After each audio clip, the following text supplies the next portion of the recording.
Hello, everyone. Thank you so much for joining. My name is Nix. I'm on the Finance and Outreach Committees of the Wharton Undergraduate Entrepreneurship Club.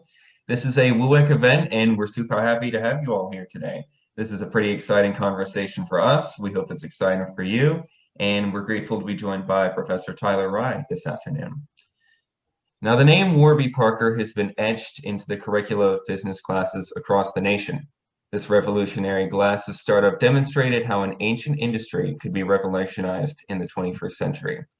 And this revolution happened right here on the bricks of Locust Walk. Today's guest is one of those special people who takes everything he has learned at Penn and delivers Penn-inspired happiness across the world. Ladies and gentlemen, it is my distinct pleasure to introduce our guest today, Warby Parker co-founder and co-CEO, Mr. Neil Blumenthal. Thanks so much for having me. I'm excited to be here. All right, so I guess we have 35 minutes for a little bit of fireside chat, Neil, you and I, and then we'll open it up to the audience for any questions that they might have. Sound good? Sounds great. All right, fantastic. So you and I actually didn't overlap at Wharton. I joined the year after you graduated, but obviously Warby's left a long shadow at Wharton. Certainly a name that gets dropped in every entrepreneurship class that's taught on campus. And it's really a pleasure to have a chance to chat with you about your experience and give you a chance to impart some wisdom on this up and coming generation of young entrepreneurs. I'm excited. I'm sorry we missed each other, but now I'm feeling a bit old that it was now 10 years ago or so. Yeah, you and me both. It's been a blink of an eye, and the pandemic years, I don't know how we count those either, but yeah.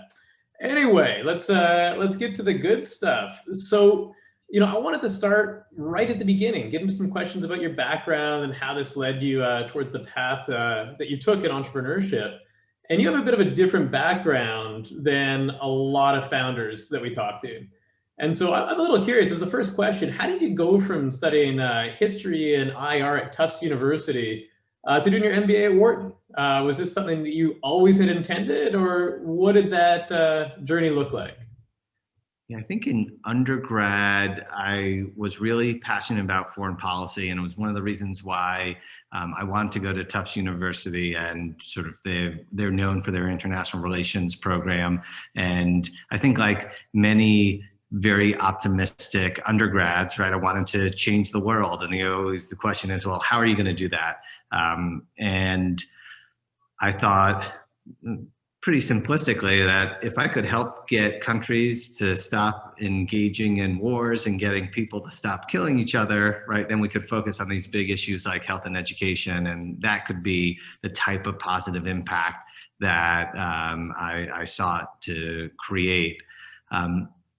And I was always intellectually very interested in foreign policy and international relations. And I started to learn a little bit more on sort of how that world operated. And at some point thought I was going to work at the State Department or maybe at a nonprofit or a think tank that came up with policies to resolve deadly conflict. What I learned was, right, to wield power within the U.S. government or the State Department, right, you'd likely have to, foster political connections, and it was a very different skill set than being an expert in foreign policy per se. Or if you were going to go down the route of becoming an expert, there was probably one or two regions of the world that you really had to focus on, and I'm not sure that I wanted to be such a specific domain expert. And that whole process actually led me to meet an eye doctor who was a fellow at the Council on Foreign Relations. And the Council on Foreign Relations, right, is an amazing think tank dedicated to foreign policy. But we were talking, he was giving me some career advice, and he was talking about this nonprofit that he had just started where he wanted to train low-income women in rural parts of the developing world where people are living on less than $4 a day to start their own businesses, giving vision tests and selling glasses in their communities. And I was like, this is a really interesting idea. For one thing, I didn't realize that there's about 1 billion people on the planet that don't have access to glasses. And if that's indeed the case, which it was, right, we're failing as a species when such a large percentage of us don't have access to a technology, glasses that have been around for over 700 years. And I thought that the idea of tackling this through a market-based solution in which, right, people were being entrepreneurs and starting their own business and getting paid to solve, right, this issue of the lack of glasses. And we know that when people have glasses, right, they can learn more effectively, they can work more effectively, and increases income. And in particular, focusing on female entrepreneurs, where there's study after study that shows when women have access to capital, they tend to use it on the health and education of their children. So there's this great multiplier effect. So I was just so excited about this idea that we sort of struck up a good professional friendship, and I got a job sort of working on the pilot program of this nonprofit and moved down to El Salvador. So was this VisionSpring? This was VisionSpring, and I apologize. The sun keeps changing, and I'm about to get blasted with the sun from a window that we have at my house here.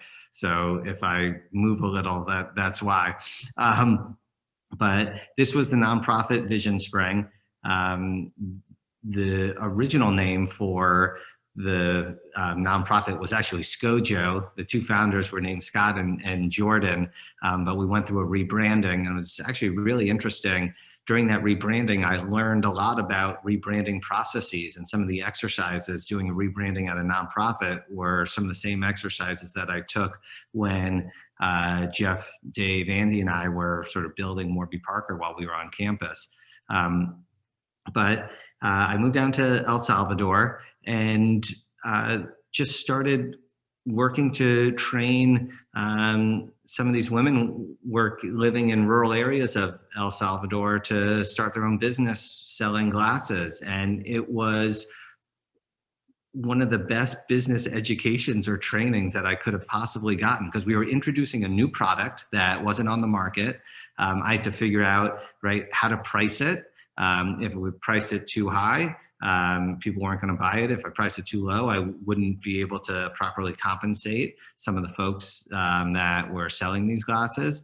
One thing that popped up is some of the entrepreneurs I was training would come to me and say, Neil, nobody believes that I'm able to sell glasses. They've known me my whole life. They're my next door neighbor. They say, you didn't travel to the capital. You didn't go through training and become a doctor and could sell glasses. And so then I had to think a lot about, well, how do you create credibility? How do you market appropriately? And what I started to do was print out training certificates and carnets, cards. We got lab coats for the entrepreneurs. We named them asesoras visuales, vision advisors. Start to put banners on their houses that said vision advisor in training. And when we leave that up for 6+ months, even though the training might take like 2 weeks, because that's how long it would take for the community and customers to really accept some of these entrepreneurs as being properly trained to sell glasses. So it was a lot of stuff that I learned just being on the ground and sort of running this nonprofit.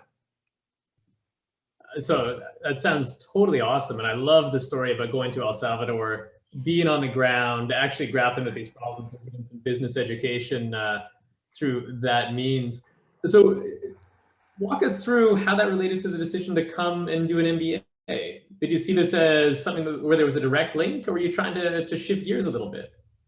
So I loved working at VisionSpring. I was there for 5 years, expanded the program from El Salvador to India and Bangladesh, parts of Sub-Saharan Africa, other parts of Latin America. And I just learned so much, but my learning curve started to plateau. And unfortunately, I didn't believe that enough industries and other businesses valued my experience at this nonprofit social enterprise. So I thought going back to school, number one, I could learn some of the theories about some of the stuff I was doing in practice and just be a better leader and manager. But also that with an MBA from Wharton, I'd have a lot more credibility. So that's why I wanted to go to business school and to Wharton in particular. And so you walked through the doors at Wharton. Was the plan always to become an entrepreneur, or was this something that sort of happened through conversations, classes, and a more organic experience? There's a part of me that always wanted to be an entrepreneur, but right, if you don't have an idea at a given point, right, it wasn't something that I was waking up every morning thinking like, oh, I've got to come up with an idea to start my own business. I probably fell more within the career switcher category, and I was exploring multiple types of jobs, whether it was a general management job at like J&J or GE, or looking at consulting, because I felt like that could give me some great training that I could then leverage to do anything. You know, as I was mentioning, when I was thinking about international relations, it felt like I had to have a very narrow focus on a particular region of the world or a particular conflict. And I'm the type of person that likes to go more wide and enjoys breadth rather than depth. And something that excited me about consulting was the fact that, right, you learn so much about different industries, and you get this sort of suite of skills on how to analyze and look at challenges and present them. So I was fortunate enough to get a job at McKinsey, and between my first and second year of the MBA program, I was a summer intern at McKinsey and got an offer to go to McKinsey once I graduated. So were you at all tempted by that, or by then Warby was becoming a thing and your path was set? Yeah, you know, by the time I graduated, Warby Parker was on fire. And I remember having a conversation with the head of the office at McKinsey. And he said, Neil, even if you wanted to stay at McKinsey, I wouldn't let you. You've got a tiger by its tail here, and you need to go and pursue that. And you know, it will extend your offer for a year, you know, in case this doesn't work out. I don't think it's not going to work out, but I was really fortunate to have a great sort of leader and manager be so supportive of me there. And we're all glad that he was, because you know, you can't argue with the result. You've obviously done great things with Warby. Take us back though to the early conversations between you and your co-founders. So you said that, you know, you always had this interest in becoming an entrepreneur, but, you know, didn't always have an idea you wanted to pursue. What was the, you know, the origin story? What was the spark that led to Warby Parker? So we were literally in Huntsman Hall, and Dave sort of was asking me, he was like, Neil, you did something with glasses before school. Like, I lost a $700 pair of glasses in the seat pocket of an airplane before school. And like, why are glasses so expensive? And I was like, there's really no reason. I've been to the factories in Asia, and where I was producing glasses for less than for customers living on less than $4 a day, literally 10 feet away on similar production lines, I was seeing some of the biggest names in fashion, like Marc Jacobs and Lanvin and others. And one of the reasons why glasses are so expensive is because of license agreements, and you slap a logo on it and there's a perception of value, and because there's one or two companies that have a lot of market power and influence that keep prices high. And one of our other good friends and classmates, Andy Hunt, was thinking like, why aren't people selling glasses online? This was at a time when categories that many thought couldn't be sold online were moving online. So Zappos was becoming very well known for selling shoes online. And people thought, oh, because of all the different sizes and trying on, you know, people aren't going to be able to buy shoes online, right? That was wildly wrong. And Zappos ended up being wildly successful, sold to Amazon. Also, Blue Nile was selling jewelry and engagement rings. Again, a product that many people at the time thought couldn't be sold online because people would want to come and look at it and touch it. It was an expensive product. So we saw this trend, and we were pretty excited about the prospect of glasses being sold online. And at the time, less than 1% of glasses were sold online. Now it's still less than 8%, and we're the bulk of that. But if you'd asked me 10 years ago, I would have said by this point, I would have thought like 15 to 20% of glasses would have been sold online. So it's taking a little longer, but the trends are in our direction. And so when you look back at those early conversations and thinking about what Warby might be, how different was version 1.0 than what it actually ended up being when you took it to market? Or was it pretty much the same? So I think our mission and vision were the same. I mean, we certainly got a lot better at articulating it, but certainly the strategy of running the business evolved quite significantly, right? So the mission and the vision is to provide vision to all, right? How do we literally provide the tools that people need to see to fulfill their lives and reach their potential, but also how do we provide vision for other companies, and how do we influence the way business is done to show that you can provide exceptional customer value, that you can do good in the world and you don't need to charge a premium for it. So from the very beginning, we had committed to provide a pair of glasses for every pair that we sell. And the nonprofit that used to run VisionSpring is now our primary partner, and we're the largest donor to them, which is pretty neat. We've provided over 8 million pairs of glasses to people around the world. And this year we'll surpass over 10 million. But that was sort of the goal. And we started thinking, oh, we'll sell glasses online. We started holding some focus groups with our classmates. And, you know, because we were in graduate school, we were over 21, and we would buy them drinks and ask them about our business plan.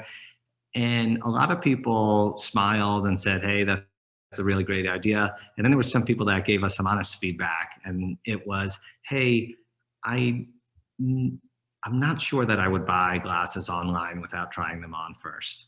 And when you're starting a business, it's an emotional roller coaster, right? There are these moments where you're on top of the world and you think you're super smart. And then there are moments where, you know, you think you're the dumbest person on the planet.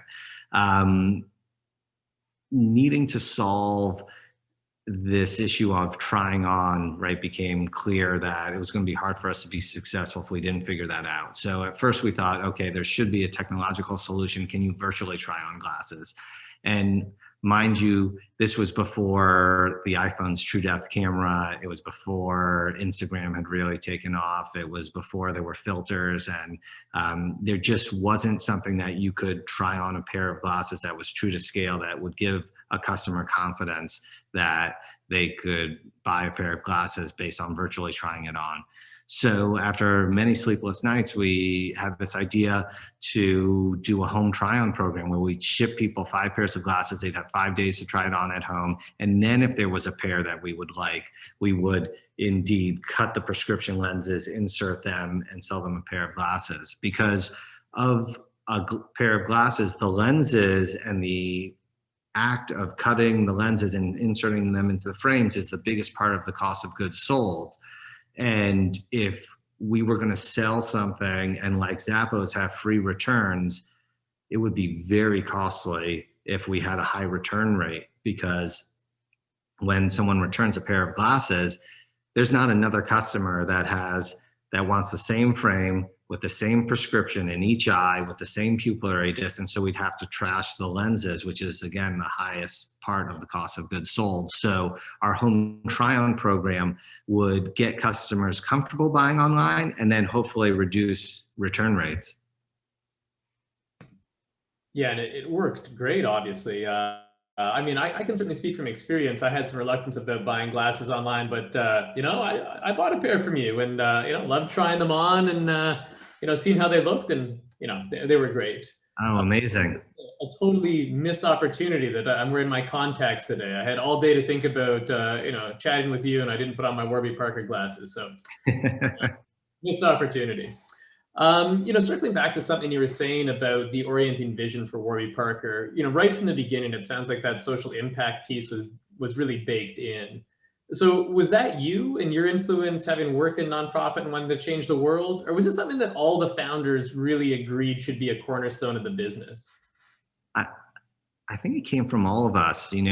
Dave's parents are both doctors, and I think he grew up with a strong sense of you need to give back and serve the broader community. And we were also being selfish and thinking, what type of company is going to get us super motivated to come to work every day, where we're not going to roll over and hit the snooze button, but actually wake up and be ready to go. And I can tell you now, 11 years in, I don't have days that I want to roll back over, right? I'm energized and excited by what we're doing, and feel a real sense of purpose. And I think that's the type of businesses where young people want to work, right? Because we want to have our cake and eat it too. We want to make money, we want to have professional success, and we want to positively impact our communities. I mean, so it's interesting because I've certainly seen, this energy around social impact in the undergrads and the MBAs at Wharton today. And I actually did a survey of all the ventures that are going through the campus incubator, and 75% of the founders had defined social impact goals in their companies, which I think is totally amazing, and probably, some credit due to you and setting that example. I'm curious though, I mean, you have this company, you're the young founders, you have the social impact piece baked into the DNA, but you got to go raise money for this. Did you have any pushback from your investors that early VCs want you to carve this piece out, think it was going to limit your upside, or were they on board from the beginning as well? So we were fortunate in that by the time we raised capital, the company was already working. So when a company is sort of thriving and growing quickly, you get a lot less questions from investors. So we were fortunate. I mean, we spent a lot of time developing the brand. We knew that we were launching this product that was both a health product and a fashion accessory. So it was important to us to sort of launch Warby Parker as a lifestyle brand. And we spent a lot of time thinking about PR.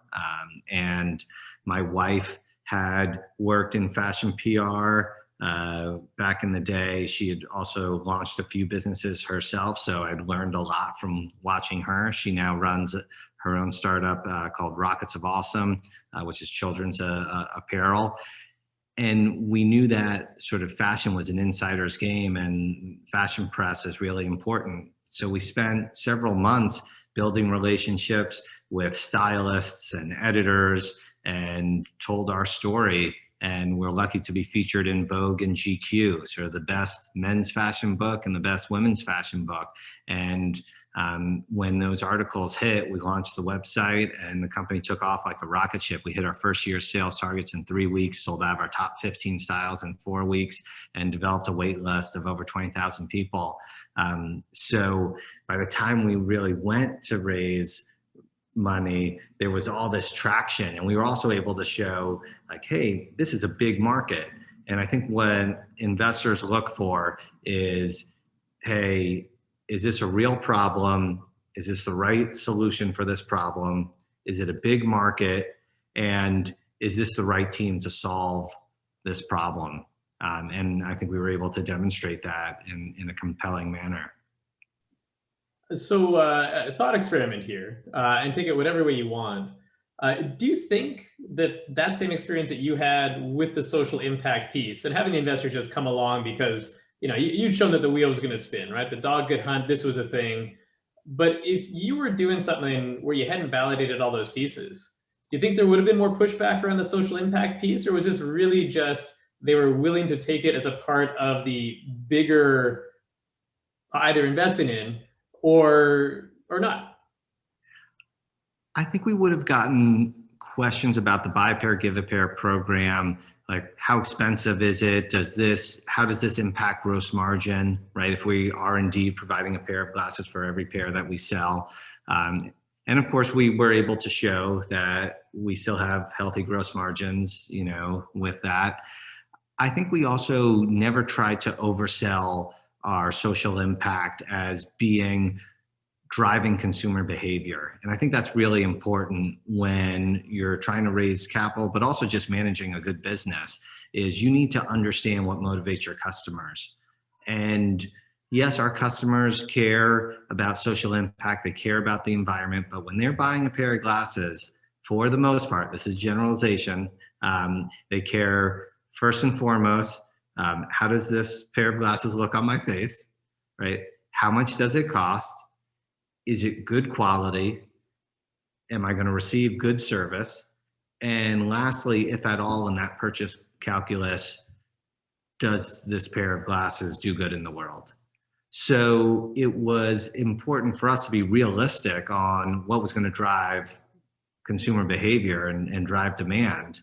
And that's why we always led with fashion. And that's why, right, we consider ourselves a lifestyle brand, and why we focus so much on design, why we spent so much time figuring out the right pricing. Now, that's not to say that social impact doesn't drive other aspects of our business. It's really important to our employer brand, and it's the #1 reason why people come and work at Warby Parker. And not that I need to rationalize our social business our social impact in terms of other business metrics, but I can speak to it, which is good. And I think that's important to know how every aspect of your business impacts a different aspect of it. But I think that's another reason why we didn't get any pushback from investors. And investors like us also want to have impact. So if they can drive a financial return and have social impact, right, they're going to be sleeping pretty at night. That's fantastic. So I want to be mindful of time, and we're supposed to flip over to questions from the audience in 3 minutes. But considering that we have 206 people in the audience who are, I'm sure, aspiring entrepreneurs who would really like to emulate your success, curious. I mean, part of the success of Warby was finding an industry context where you could disrupt. And part of that disruption is based on, the industry structure. And obviously, Jeff's gone on and found an industry with a similar sort of structure that he could, vertically integrate and disrupt with Harry's. What do you see as another industry where you could do a Warby Parker type venture successfully?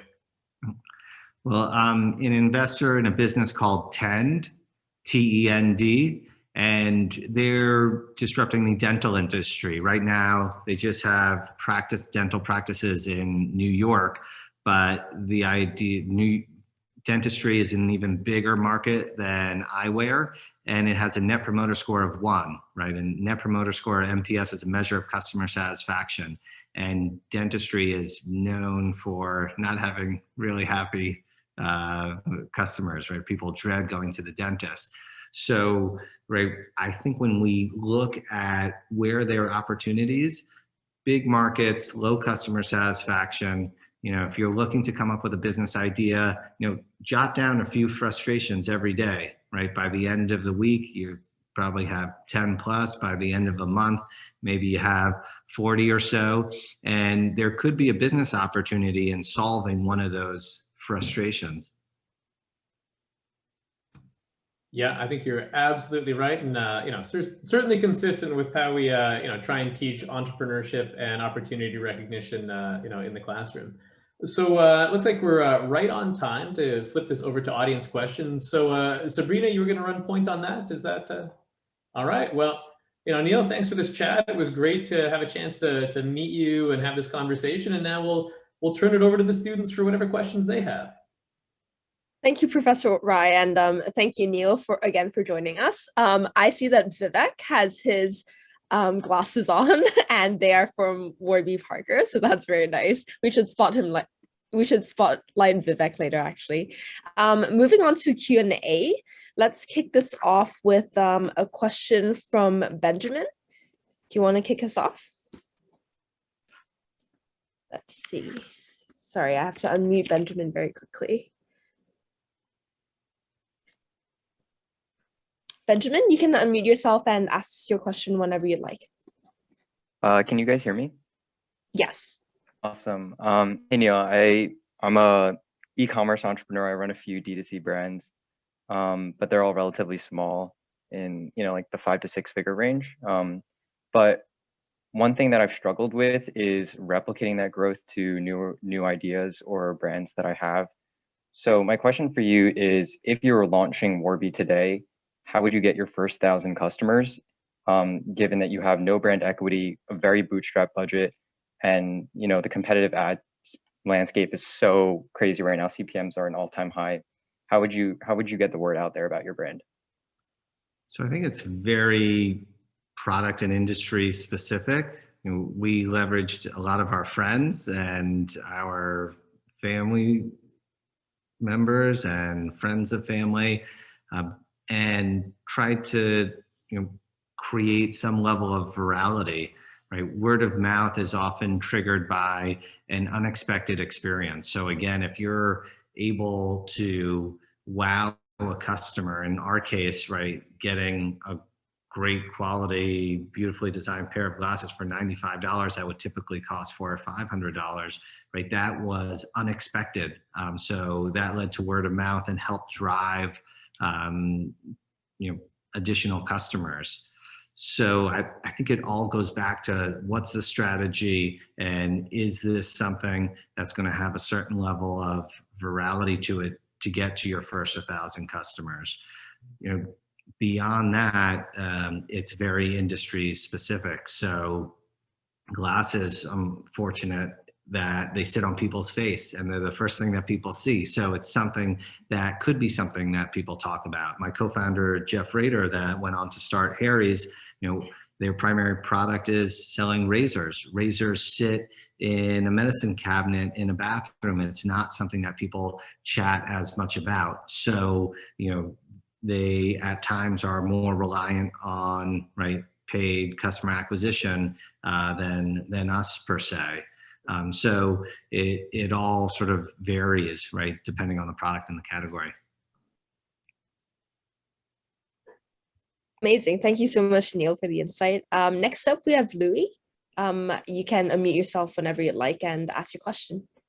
Hi, Sabrina. Can you hear me? Yes, we can. Perfect. Hi, Neil. Thank you so much for your time. Just building off on Benjamin's point, also with CPM being at all-time high, and the digital ad market with a triopoly of Google, Facebook, and Amazon. I mean, I totally hear your point in terms of the virality and industry specific. Do you still feel like there's going to be a need to have to depend on a platform, and maybe the next frontier is influencer marketing, and kind of the TikTok is the new thing, or kind of targeting specifically, like if I was doing glass and I'd say this person that's specifically eyewear, or I'd look at famous eyewear doctors in New York or things like that, or there's also kind of the other approach of like the mix between the physical and the digital, and Warby Parker going to stores. So if you could expand on that, that'd be great. Sure. My answer is pretty similar in that it's very category and product specific, and also brand specific on where it makes sense to acquire customers. I think you've highlighted something that it appears like there's a oligopoly, right, with online acquisition, and there's no question that customer acquisition costs online have been rising, right, over the last 10 years. We've seen it happen. And part of that is the bidding structure, right, on these keywords, and the way that Facebook works with lookalike audiences, right? What you tend to do is you upload your customer list, and then they find customers with similar attributes to your existing customers, and you market to them. And the way that happens, right, is that everything about it's circles of customers. And the more that you spend, the farther that you reach away from your core customers. So marketing and customer acquisition becomes less efficient, and there are no economies of scale. Right, the bigger that you get and the more that you need to reach new customers that look less like your existing customers, it costs more and more, because you're generally figuring out, hey, I'm paying for this based on conversion or what have you. Whereas previously, advertising mediums like radio and linear TV, the more you spent on advertising, the more discounts you get, and there were economies of scale. So I'm often advising D2C brands, and any brands for that matter, to diversify their customer acquisition. And if you're too dependent on one channel like Facebook, you can get into real trouble as they raise rates, or just if your marketing becomes less efficient. So something we identified with TikTok and influencer marketing, there's definitely opportunities there. I think it's very dependent on the brand and the product. Awesome. Thank you so much. Thank you, Neil. Up next, Sagar. Unmute yourself whenever you'd like. That's Rita. Can you hear me? Yes, we can. Great. Neil, thank you so much for taking the time. My question is, I guess on a similar note, but you kind of mentioned that customers don't really pay as much. I guess the social impact part of Warby's brand isn't as much of a priority as it is for employees. And I'm curious, do you feel like that's the case for most products where, where something like Tom's or Patagonia, the brand is very apparent when you're wearing it, and with glasses, it might not be as much. So I'm kind of curious to get your thoughts on whether you feel that nature of the, just customers and their association with the brand and the social impact part of it, does that vary from typically product to product, or is it generally the case for most just companies in general? I think it can vary category to category, no question. But I think as a generalization, it's pretty true. So Patagonia would not be a relevant brand today if its products weren't great, if its products didn't deliver on their brand promise to keep you warm and safe and dry, right, when you're camping or doing any outdoor activities. If they didn't invest in certain brand activities that, right, there's a certain status with Patagonia, and some of that status is driven by its social impact, no doubt, right, what the brand stands for. But, I think Tom's is a good example of what happens when you don't invest enough in the product. That is a business that is, argues, probably not thriving right now, and hit a certain plateau and was more of a fad. There was a certain shape, an alpagata, and it had a fashion moment, but not necessarily sustainable or durable. And it's important to really understand your customers and what's going to drive them, and continue to evolve, right, your product over time. I would also mention that there are certain times where there's real overlap in impact and what customers want, and right, parts of organic food market and certainly stuff related to health and wellness, right, can be there, and because of that, you also see a lot of like greenwashing, right, and labeling stuff as maybe being better for the environment or healthier than it actually is, because those brands know that helps drive customer behavior. Thank you, Neil. And I definitely agree with your point on greenwashing. I'm hoping that, I guess, this concept comes into kind of it is more mainstream, but I think right now it's still kind of taking off. Yeah, thank you for mentioning that though. I think just to wrap up Q&A, Harshit, take it away. And then Vivek, feel free to take over from there. Hi, can you hear me? Yes, we can. Perfect. Thank you, Neil, for taking the time. I really appreciate you sharing all the details. My question is regarding what was your defensibility when it came to selling classes online? So more specifically, weren't you skeptical about potential threats like established companies like iBuyDirect? It was like founded 5 years ago before Warby Parker started. Them leveraging their networks and expertise in selling classes to quickly transfer the process online. The moment they find out that Warby Parker is selling the stuff and online selling for classes is indeed possible. Yeah, we weren't that concerned with competitors. When we were starting the company, many of those folks we hadn't heard of, and they just hadn't achieved scale. As we grew and did start to see other people in the space, there's certainly a competitive spirit that's like, oh, I want to crush these folks. But in general, if you're all selling through a new channel, the rising tide tends to lift all boats. And it's really the sort of old guard that you want to steal market share from. So whether that is large optical chains, independent practices, folks that aren't embracing technology, aren't modifying their customer policies to be more friendly, and that's where we still see that we sort of take market share from. It's really, we've seen the innovator's dilemma play out here, where the folks with large market share that charge high prices, they don't really tend to respond yet, even though we're taking share from them, because if they lower their prices, that hurts their revenue. It hurts their gross margins, so it hurts their profits. It's a really tough thing to do, and we find that most incumbents don't respond until it's too late, until the upstart, the disruptor like us, has gained so much market share and built such a brand that it's at that point hard to sort of take us out. Thank you.